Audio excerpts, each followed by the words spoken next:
¿Te imaginas un jefe de la mafia con un estilo de vida tan futurista que incluso dejó sin palabras a Elon Musk? Desde Griselda Blanco hasta Semyon Mogilevich. Hoy te mostraré cómo este criminal combinó lujo extremo con tecnología ultra avanzada para construir un imperio criminal. Número 1. Al Capone. 1.300 millones de dólares, ajustados a la inflación. Antes de los cárteles, antes de los puentes aéreos colombianos y las pistas de aterrizaje en la selva, estaba Al Capone. No necesitaba aviones ni satélites. No necesitaba cuentas en el extranjero.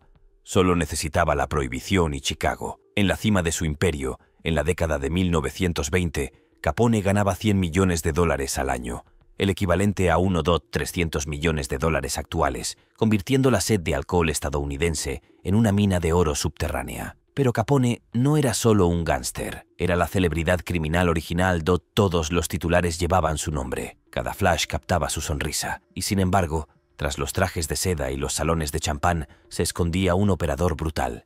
Poseía alcaldes, compraba jueces, incluso controlaba jurados colocando jurados falsos en los paneles antes de que comenzaran los juicios. Operaba clubes nocturnos, casas de juego y destilerías clandestinas, como una corporación con un sistema de contabilidad interno codificado en las costuras de sus trajes a medida. Cada cobro, cada soborno, cada golpe se registraba en un hilo invisible para todos, excepto para él. Sus matones usaban metralletas, sus contables usaban cifrado manuscrito. Y cuando necesitaba hacer desaparecer a un rival, no gritaba, susurraba, y así fue. La masacre de San Valentín fue su sello distintivo. 7 hombres asesinados a tiros a plena luz del día, policías vestidos de repartidores, casquillos de bala esparcidos por el suelo del garaje como confeti. Sin cargos, sin condenas, solo miedo y silencio. Pero Capone no solo era temido por sus enemigos, era idolatrado por el público. Cuando el gobierno intentó atraparlo, no pudo encontrar testigos. Incluso las familias de las víctimas guardaron silencio. ¿Por qué? Porque Capone repartía pavos en Navidad, financió comedores sociales durante la Depresión, interpretó al villano y al héroe. Y Estados Unidos observaba embelesado. Pero su caída no fueron las balas ni la traición. Fue la evasión de impuestos. Los federales no pudieron probar el asesinato. No pudieron vincularlo con el crimen organizado, pero sí rastrear ingresos no declarados. En 1931, Capone fue sentenciado a 11 años en Alcatraz. Para cuando salió, era solo una sombra de sí mismo, devorado por una sífilis sin tratar, murmurando en una mansión de Florida sobre tratos que ya no se podían negociar.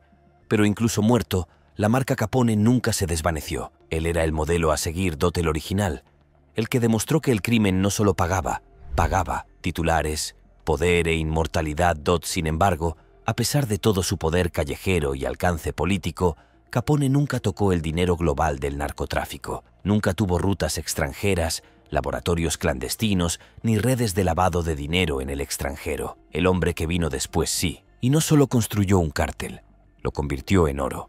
Número 2. Semyon Mogilevich. 10.000 millones de dólares.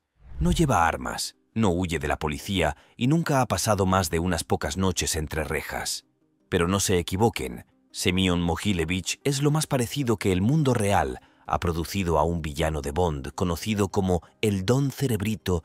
Mogilevich no dirige su imperio con soldados callejeros ni agentes desde el coche. Utiliza fondos de cobertura, oleoductos, pasaportes falsos, empresas fantasma y una lista de políticos corruptos. El FBI lo considera el mafioso más peligroso del mundo.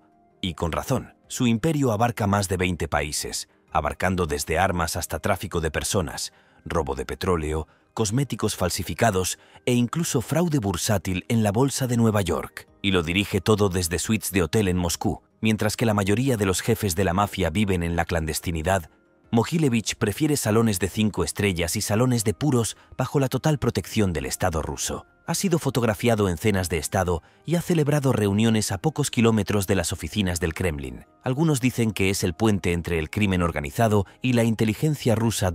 Porque a diferencia de los capos más ostentosos, Mogilevich tiene 2 armas. La mayoría de los criminales nunca tienen paciencia ni papeleo. Utiliza empresas falsas en Chipre para blanquear dinero. Usa pasaportes israelíes para pasar desapercibido. Incluso ha manipulado mercados energéticos enteros a través de empresas fachada que ningún regulador pudo rastrear. En la década de 1990, dirigió uno de los mayores fraudes bursátiles de la historia de Estados Unidos, estafando a inversores a través de una empresa llamada IBM Magnex.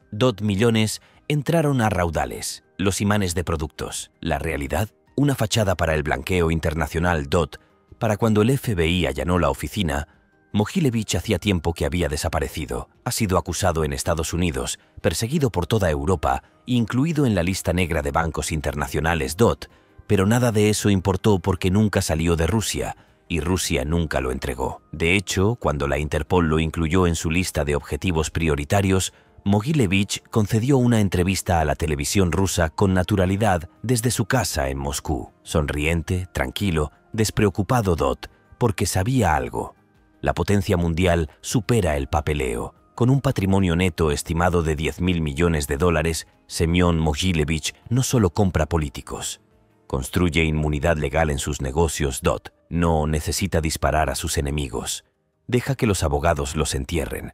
Pero incluso un imperio criminal que se extiende desde Ucrania hasta Nueva York parece pequeño comparado con lo que vino después, porque el siguiente hombre no solo flexibilizó las leyes ni sobornó a gobiernos, creó un cártel de la droga tan grande que creía que merecía su propia nación, y casi lo consiguió. Número 3. Dawood Ibrahim, $6.700 millones. Empezó como estafador callejero en los callejones de Bombay, el tipo de chico que organizaba negocios clandestinos, aceptaba sobornos y desaparecía cuando la cosa se ponía fea. Hoy es uno de los hombres más buscados del mundo. Dawood Ibrahim no solo construyó un imperio criminal, lo convirtió en un estado en la sombra. En la década de 1970, era solo un matón local más que operaba en los muelles de la India, robando coches, contrabandeando oro y vendiendo pasaportes falsos.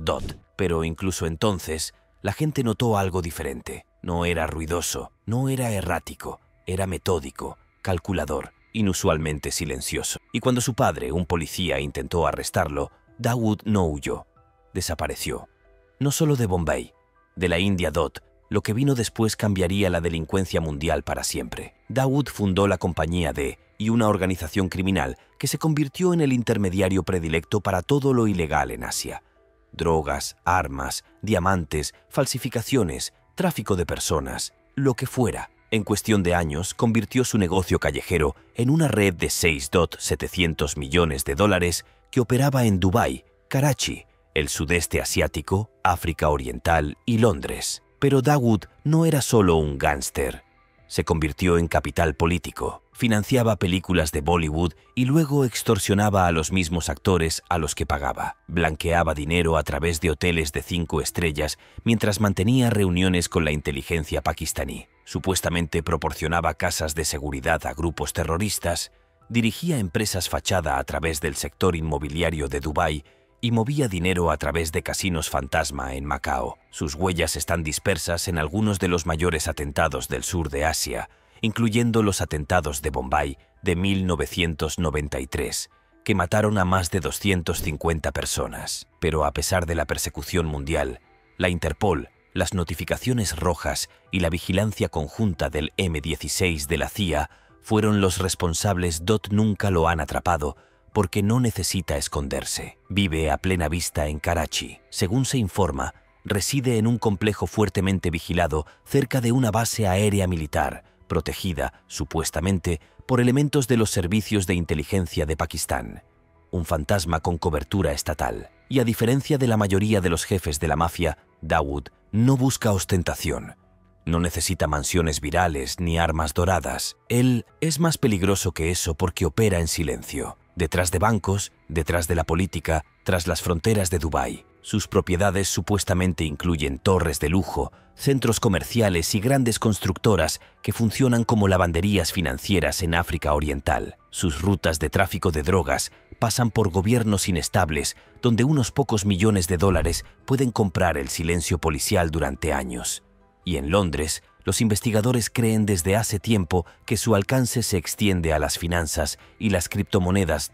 Se trata de crimen organizado, construido como una corporación multinacional, descentralizado, ágil e inmune a las relaciones públicas. Pero incluso con todo ese dinero, incluso con toda esa protección estatal, Ibrahim nunca saltó a la fama, porque para él, el poder no se trata de fama, se trata de supervivencia. El Tesoro de Estados Unidos lo designó terrorista global. El gobierno indio lleva décadas solicitando su extradición. Está acusado de contrabando de uranio, amañar partidos de cricket y organizar secuestros transfronterizos.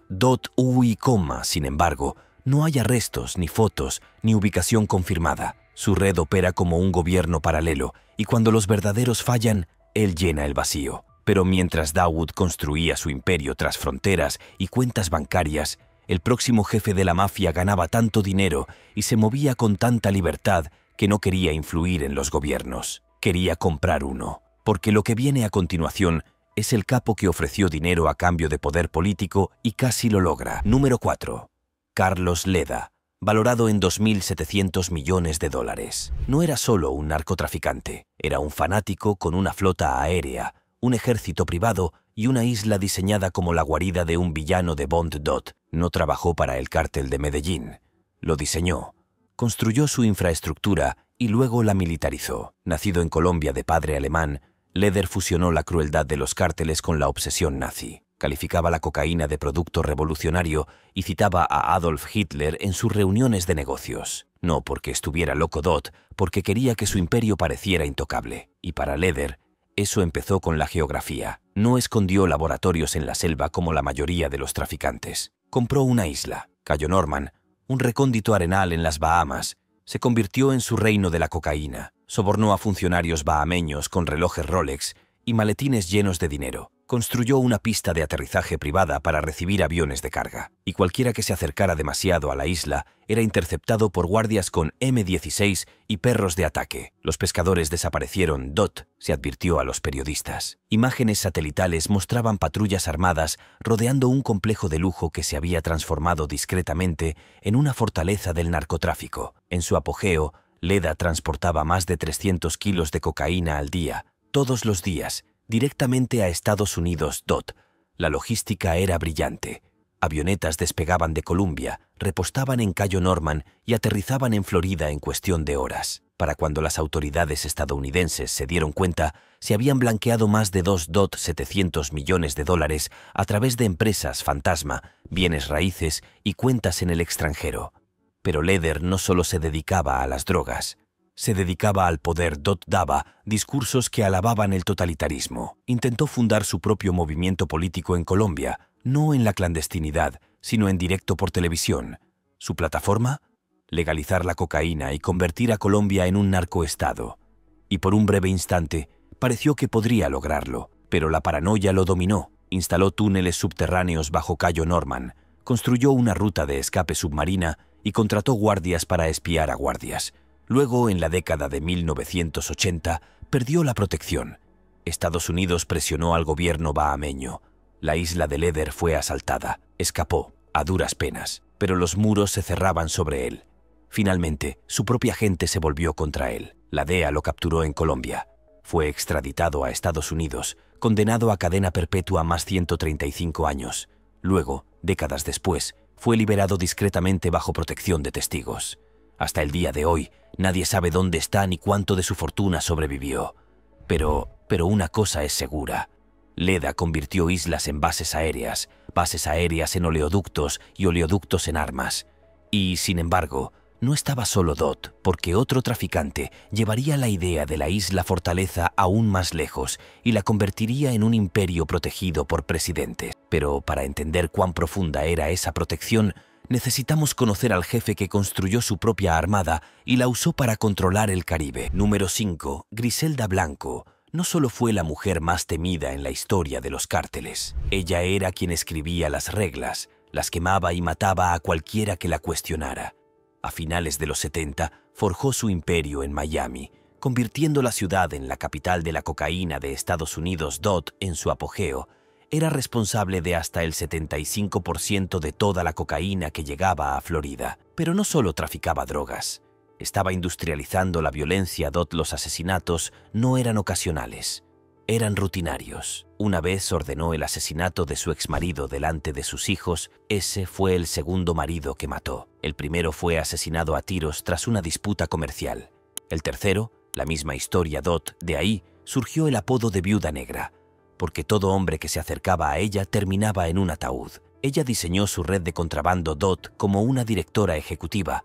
Fue pionera en el uso de mulas humanas. Ataba cocaína a niños, ancianos e incluso disfrazaba ladrillos como vientres de embarazadas. Y cuando las fuerzas del orden la descubrieron, no huyó, escaló la situación. Se dice que Blanco poseía más de 200 propiedades solo en Florida, no por lujo, sino por influencia. Dot. Se compraron manzanas enteras para eliminar testigos, crear zonas muertas para la vigilancia y desviar las patrullas policiales. Tenía una finca equipada con cámaras de tortura insonorizadas. Otra tenía una trampilla bajo la piscina que conducía a un túnel de escape. Dot, su estilo personal, brutal y elegante. Vestía Chanel a medida. Mientras ordenaba ejecuciones, llevaba una pistola con empuñadura de nácar y una cruz de oro grabada en la empuñadura. Un ex socio afirmó que celebraba reuniones de negocios bajo los efectos de su propio producto, con un tigre paseándose en la habitación a su lado. Pero a pesar de su crueldad, su organización operaba con precisión quirúrgica. Su cártel, según se informa, recaudaba más de $80 millones al mes en su apogeo. Dot. Eso situaba su patrimonio neto en torno a los $2 millones, gran parte del cual nunca recuperó. Y sin embargo, a pesar de todo su poder, no era intocable. A finales de los 80, la DEA la tenía cercada. Huyó a California, luego a Colombia y luego a prisión. Pero incluso tras las rejas, mantuvo el control. Sus enemigos murieron inesperadamente. Dot, sus lugartenientes, se mantuvieron leales. Aún así, incluso Griselda Blanco, la mujer que mató a sus amantes y enterró a sus rivales en silencio, temía a alguien, porque había un hombre que no solo dominaba Miami, sino toda una nación. Pero para entender cómo un hombre convirtió a todo su país en el centro de mando de un cártel, necesitamos conocer al traficante que compró una isla y se autoproclamó intocable.